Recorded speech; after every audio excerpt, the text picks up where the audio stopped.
Olha só, na hora de fazer exame físico de um paciente, você vai precisar descrever o nível de consciência dele. Mas, para ser sincero com você, para a sua vida prática mesmo, só saber qual é o nível de consciência de um paciente, se ele está consciente ou inconsciente, é extremamente superficial. Por isso eu quero que você imagine o seguinte cenário. Você está dando plantão numa cidade vizinha aonde você mora e acontece um acidente de carro bem próximo dali. Na urgência, na pressa da gravidade daquele acidente, levam o paciente para uma UPA, mesmo que essa UPA tenha pouquíssima estrutura. Afinal, é a única coisa que existe perto daquele acidente de carro. E aí, assim que esse paciente chega na UPA e você examina ele, você percebe que vai precisar estabilizar ele só para encaminhar direto para o hospital de referência na maior cidade vizinha da região. Isso porque lá na UPA que você está trabalhando não tem a infraestrutura necessária para lidar com esse paciente. E assim que você pegar o seu telefone e ligar para a central de regulação, uma coisa que com certeza vai ser perguntada 100% das vezes é: qual é o Glasgow desse paciente? Esse é um dos motivos centrais que você precisa aprender certinho sobre níveis de consciência. Mas antes da gente falar da escala de Glasgow, existe uma avaliação mais subjetiva, mais simplificada de como a gente pode avaliar a consciência de um paciente. E essa avaliação mais simplificada pode ser útil em vários momentos do seu dia a dia e por isso que eu trouxe ela nessa aula. A gente tem que entender que a pessoa que está mais consciente possível em uma avaliação subjetiva é uma pessoa chamada de vigil. É uma pessoa que está em um estado vigil de consciência. Sou eu, você que está me assistindo e as pessoas que estão completamente comunicativas, respondendo normalmente a tudo que está acontecendo. No extremo oposto, no lado contrário de uma pessoa que está vigil, a gente tem uma pessoa que está em coma. Uma pessoa que não responde a estímulo, seja ele doloroso, verbal, que não se mexe, não consegue se comunicar.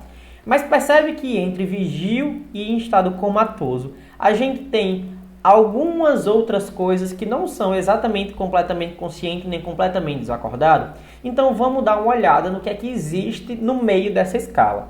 Um pouco abaixo do estado vigil, a gente tem um estado letárgico, em que a pessoa está com um pouco de sonolência, mas tem respostas coerentes. Quando você mexe com ela, ela responde, ela dá uma resposta que tem clareza e você consegue entender o que ela disse. Já mais próximo do coma, a gente tem um estado de torpor. É aquele paciente que ele está desacordado, mas sempre que você faz um estímulo nele, ele acorda. Ele não consegue conversar com você, ele não consegue manter contato. Mas diferente do estado comatoso, ele acorda pelo menos e responde àquele estímulo de alguma forma. Seja um estímulo doloroso, que ele acorda e se mexe, seja um estímulo verbal agressivo, que ele abre o olho, ele olha e volta a fechar o olho, ele não está em um completo estado de coma. E no meio de tudo isso, a gente tem um estado de consciência, um nível de consciência, que tem esse nome completamente tosco, que é o estado obnubilado. É um paciente que ele está acordado. Ele não está completamente consciente, porque sempre que você tenta se comunicar com ele, é um paciente que dá respostas imprecisas, que dá respostas que você não consegue entender exatamente o que é que ele está lhe dizendo, o que é que ele está respondendo. Essa é a avaliação mais simples que a gente consegue fazer dos níveis de consciência de um paciente. Mas como a gente começou essa aula dizendo, existe a escala de Glasgow, que é uma avaliação bem objetiva, que a gente consegue dar um número que traduz exatamente como aquele paciente se apresenta. E é isso que a gente vai ver de ponto alto na aula de hoje. A escala de Glasgow é dividida em 4 grandes tópicos: a resposta verbal do seu paciente, a resposta motora, a abertura ocular desse paciente e a resposta da pupila ao ser estimulada com uma fonte luminosa. Então, começando pela resposta verbal. Uma pessoa que está ali sendo atendida por você numa urgência, ela pode ter uma resposta que é clara, que você consegue entender exatamente o que ela está falando e aquilo que ela está falando faz sentido para a conversa que vocês estão tendo. Ela pode ter uma resposta verbal que é um pouco confusa, que você vê alguma associação com a realidade, mas você não consegue entender exatamente toda a construção de frase que ela está tendo. Por sua vez, um paciente pode ter uma palavra inapropriada inserida nas frases. Você pergunta: você está se sentindo bem? E ele fala: casa, minha casa. É uma palavra completamente inapropriada para a pergunta que foi feita. Por sua vez, Esse paciente, se estiver mais grave, ele pode apresentar uma resposta que é incompreensiva. Ele emite algum som, mas é um som que você sequer consegue entender. E também você vai encontrar com um paciente que às vezes nem consegue responder ao estímulo verbal que você faz. Você fala com ele, seu Antônio, tá tudo bem com você? E ele simplesmente não responde. Cada um desses níveis dá um ponto para esse paciente. E o ponto que você tirar na resposta verbal vai ser somado com o ponto que aquele paciente tirar na resposta motora, que vai ser somado com o ponto da abertura ocular, assim como o da pupila na luz. E aí a gente vai somar esses 4 pontos que ele recebeu e dar a classificação dele na escala de Glasgow. Agora que a gente entendeu como classificar a resposta verbal, vamos pensar agora na resposta motora, que é se aquela pessoa na sua frente está conseguindo se mexer. Quando você vê um paciente na sua frente e quiser avaliar o Glasgow, você vai pedir, por exemplo, para ele levantar o braço. Seu Antônio, por favor, levanta seu braço direito. Se ele levanta o braço direito, se ele levanta o braço esquerdo, consegue dobrar a perna, consegue obedecer ao comando verbal que você dá para ele tomar uma atitude motora, ele recebe 6 pontos no tópico de resposta motora. Por sua vez, se você fala com aquele paciente e ele não responde, não se mexe quando você pede, uma coisa que você pode fazer nele é causar um estímulo doloroso nesse paciente. E aí existem várias formas de você causar um estímulo doloroso nesse paciente. Você pode pegar uma caneta, por exemplo, e pressionar contra a unha dele. Existe uma técnica antiga de torcer o mamilo do seu paciente. Mas na verdade mesmo, hoje a técnica mais aceita de todos é a técnica de você pegar o seu dedo, os seus dedos da mão e esfregar bem aqui no meio do mediastino desse paciente.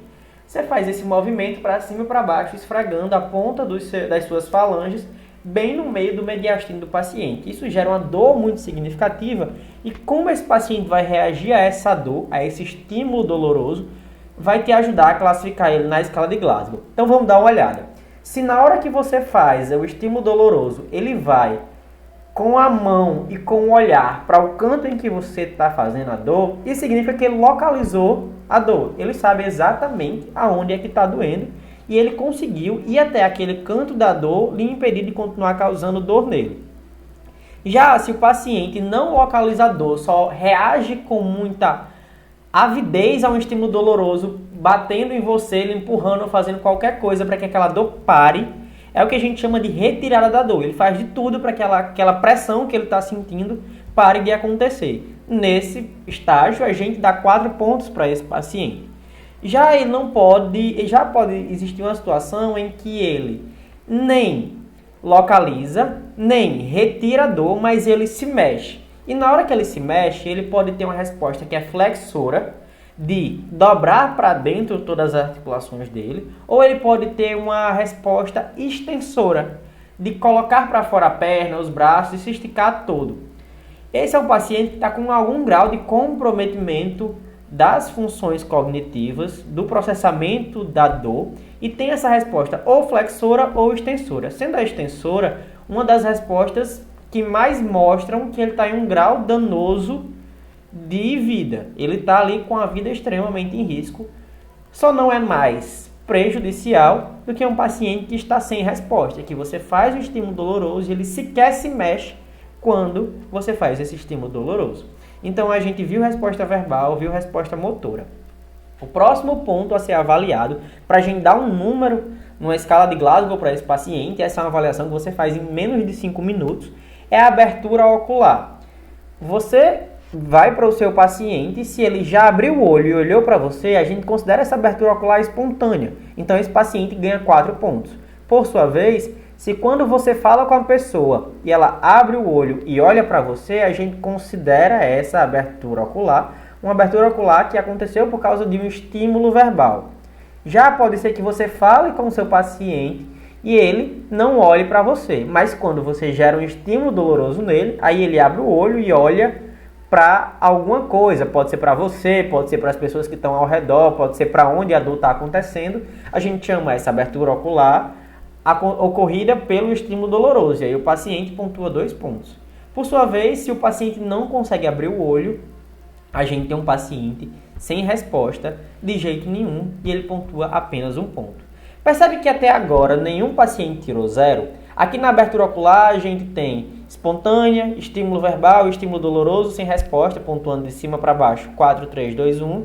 Na resposta motora a gente tem obedecer ao comando, localizador, retirador, resposta flexora, resposta extensora e sem resposta, 6, 5, 4, 3, 2, 1. E na resposta verbal a gente tem orientado, confuso, palavra inapropriada, incompreensível, sem resposta.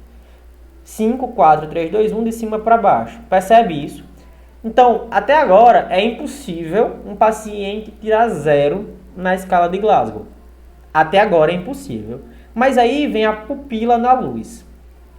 Quando você joga uma luz na pupila, você espera que ela contraia, que ela se feche. Afinal, aquele é um estímulo irritante, que um reflexo involuntário nosso é que a pupila se feche. Então, se é isso que a gente espera, quando a gente joga uma luz no olho do paciente, dos dois lados a pupila responde igual, se fechando, então a gente tem um paciente que tem resposta luminosa da pupila. Ele não vai pontuar positivamente nada, mas se a resposta acontecer só em um olho e no outro não acontecer, a gente considera isso como -1 na pontuação desse paciente. E se não responder nenhum olho, nenhum outro, a gente considera sem resposta pupilar à luz e isso tira 2 pontos desse paciente. Perceba que na resposta verbal o mínimo era 1, na resposta motora o mínimo era 1, na abertura ocular o mínimo era 1. Então o paciente mais acabado que ele tiver, ele vai ter 3, até você chegar na pupila na luz. A pupila na luz, o máximo que pode subtrair são 2 pontos. Então, o mínimo que a escala de Glasgow chega é até 1. Não existe paciente 0 na escala de Glasgow e não existe paciente negativo na escala de Glasgow. Tenha isso em mente para a hora de você estar passando um caso, você não passar uma informação errada. E aí, vamos olhar aqui todo esse quadro que a gente montou até agora. Antes de você tirar um print desse quadro, eu quero que você estruture como é que você vai olhar para um paciente e lembrar da escala de Glasgow. Foca 100% no slide e não tira print agora. Imagine o dorso, aqui o tórax e a face do seu paciente. Imagine essa situação. A primeira coisa que a gente vai avaliar é a resposta verbal. A resposta verbal. Então imagine esse paciente e um retângulo na boca dele. Segunda coisa que a gente vai avaliar é a resposta motora. E lembra que a resposta motora está associada a um estímulo doloroso e ver se ele responde ao estímulo doloroso, então você vai desenhar um retângulo ali no meio do tórax dele. Mas olhos, a gente não tem 2 olhos, então vão ter 2 retângulos dentro do olho. Se ele tem abertura ocular e outro, como é que essa pupila vai reagir à luz jogada a ela. Agora que você tem isso em mente, você consegue estruturar muito mais fácil, passo a passo, de uma escala de Glasgow. É óbvio que, às vezes, você vai esquecer o que é que, por exemplo, palavras inapropriadas em resposta verbal pontua. Mas se você já tem uma sequência de avaliação, que é boca, tórax e 2 vezes nos olhos, você consegue consultar essa tabela de forma mais rápida e mais eficiente e consegue traduzir para um médico que está do outro lado da linha a escala de Glasgow prontamente. Então aproveita esse slide para tirar o print, porque é o momento que você mais vai precisar na aula. E aí vamos voltar para o caso do nosso paciente aqui. Nele, que a gente estava avaliando, você fez uma avaliação rápida nele, e aí você percebeu que ele, voltando à escala anterior, não tinha resposta verbal, não tinha resposta motora, mesmo a dor, e não tinha abertura ocular de jeito nenhum, nem com estímulo verbal, nem com estímulo doloroso. Mas quando você pegou a sua lanterna do celular e colocou ali no olho dele, você percebeu que a pupila dos 2 lados se contraíram. Então o que é que a gente pode afirmar? Que o Glasgow desse paciente é 3. Um Glasgow 3 significa que o paciente está muito rebaixado, está muito, muito ruim e está correndo risco de vida. Pensando nisso, você pensa o seguinte: caramba, esse paciente está correndo risco de vida e eu vou precisar intubar esse paciente porque ele não vai conseguir mais manter a respiração dele por muito tempo e ele vai morrer se eu não intubar ele. Na hora que você intuba esse paciente, você faz uma sedação, uma analgesia nele para poder intubar, um relaxante muscular também para que as estruturas fiquem todas mais fáceis de passar o laringoscópio e o tubo para fazer a intubação. E aí, assim que você termina a intubação, a central de regulação lhe liga de volta e diz: olha, a gente conseguiu a vaga, o médico está só perguntando agora qual é a escala de Glasgow que ele está. E aí você diz que a escala de Glasgow dele ainda está 3, igual quando ele chegou. Só que aí, saiba que você acabou de cometer um erro gravíssimo. A partir do momento que um paciente é sedado, a escala de Glasgow ela não serve mais. A escala de Glasgow ela serve para um paciente que ainda não está sedado, porque a partir do momento que você dá um sedativo, tudo muda. E a partir do momento que tudo muda, a gente conhece uma nova escala, que é a escala de Haas. Ela é diferente da escala de Glasgow, porque ela pode ser usada com aqueles pacientes que estão sedados. A escala de Glasgow a gente usa para pessoas que não estão sedadas e a escala de Haas a gente usa para quem está sedado. E aí eu quero apresentar ela para vocês conhecerem, para vocês verem pela primeira vez na vida de vocês. E eu não quero que vocês decorem ela de cima a baixo, porque de fato aqui o mais importante é a escala de Glasgow. A escala de Haas, ela segue o seguinte raciocínio. Ou você está numa escala 0, ou você está negativo a essa escala, ou você está positivo a essa escala. É assim que ela se estrutura. Então, a partir do momento em que a gente conhece o 0, fica mais fácil a gente saber o que é acima do 0 e o que é abaixo do 0. Então, eu quero lhe contar que 0 é um paciente que, mesmo sedado, ele está alerta e está calmo. Ele está alerta e calmo mesmo sob efeito de sedação. Esse é o paciente 0. Abaixo disso, a gente tem os pacientes que estão mais afundados. E acima disso, a gente tem os pacientes que estão mais agitados. Provavelmente você já ouviu esse termo na sua vida. Então vamos lá, descendo. No -1, a gente tem um paciente sonolento. O paciente que faz estímulo verbal. Quando você faz o estímulo verbal, ele faz contato visual com você por mais de 10 segundos. Já um paciente que está numa sedação leve, quando você fala com ele, ele faz um contato visual com você, mas logo ele acaba com esse contato visual durando menos de 10 segundos. Ainda mais rebaixado do que esse, a gente tem aquele paciente com sedação moderada, que mesmo no estímulo verbal, ele só faz a movimentação dos olhos e não faz nenhum contato visual. A movimentação dos olhos é perdida. No -4, a gente tem uma sedação profunda, que quando você faz um estímulo físico assim doloroso, o paciente tem alguma reação, e o paciente -5 é um paciente que está em coma, que mesmo um estímulo físico, um estímulo doloroso, não gera nenhuma resposta.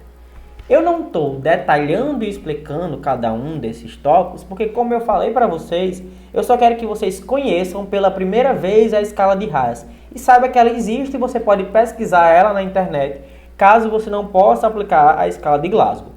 E agora que a gente viu do 0 para o negativo, vamos ver do 0 para o positivo, do que seria um paciente agitado. Então a gente tem no +4, no mais agitado possível, um paciente que está extremamente combativo, aquele paciente que está colocando em risco a equipe, que você vai precisar dar muito mais sedativo ou até mesmo hipnóticos para ele, para que ele pare de colocar a equipe em risco e quem sabe até precisar fazer uma contenção física nesse paciente. A gente tem um paciente que está muito agitado, mas não está colocando em perigo imediato a equipe. É aquele paciente que está querendo arrancar o tubo, é aquele paciente que está querendo tirar a seringa, aquele paciente que está ali se agitando na maca, se mexendo demais e colocando os equipamentos em risco.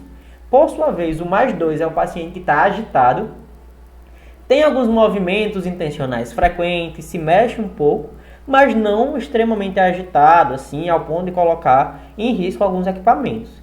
E no +1, a gente tem os pacientes que estão ali inquietos, ansiosos, que estão se movimentando, mas não apresentam nenhuma agressividade. Ele só não está calmo,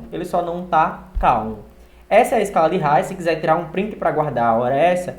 Mas sem dúvida o que eu mais quero que vocês guardem dessa aula é esse cenário aqui, é essa imagem. Sabendo que você vai começar pela boca, depois vai para o tórax, depois vai fazer 2 coisas no olho. E aí quando você vai usando a escala de Glasgow, você vai se acostumando com ela. Eu espero que essa aula tenha trago alguma novidade de algo que você ainda não tenha visto na sua vida, mas que vai ser muito útil para a sua realidade prática. Foi a intenção dessa aula, foi trazer coisas que geralmente você ainda não aprendeu. Eu espero que isso tenha lhe ajudado. Muito obrigado e até a próxima aula.